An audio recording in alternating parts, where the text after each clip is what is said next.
You disgusting fat pig. I hope they gut you like the slob that you are and hang you up to drip dry.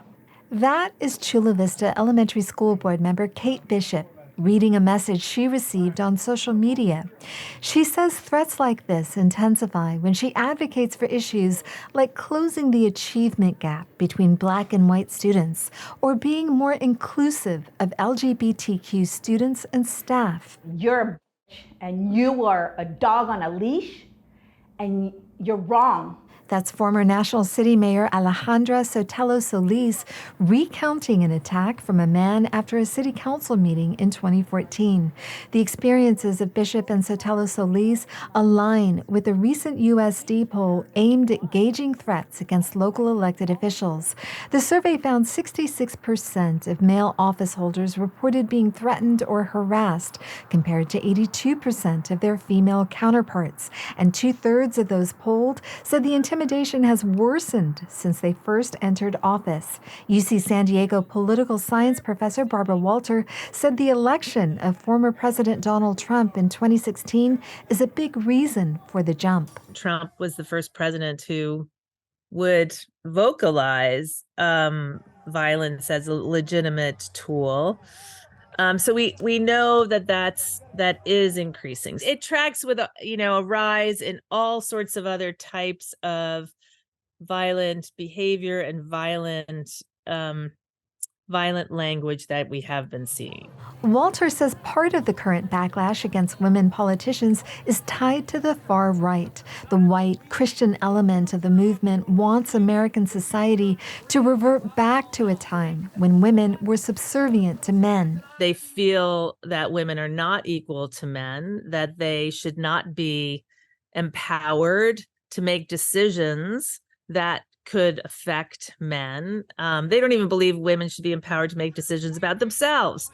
More than half of San Diego elected officials in the USD poll say they've considered leaving office. Walter says that finding shows threats are working. It's a form of verbal terrorism designed to basically verbally beat your target into submission.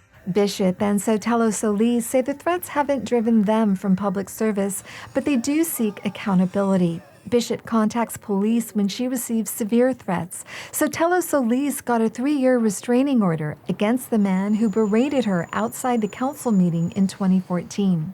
As public officials, when those threats are made, you need to report it because it's about that paper trail. Because if one person does that and then does it to another person, who knows what the cycle could be of violence and abuse. Bishop says she has developed a thick skin, but it is still hard not to internalize the vitriol. I'm a human being, so for a second, it hits me hard.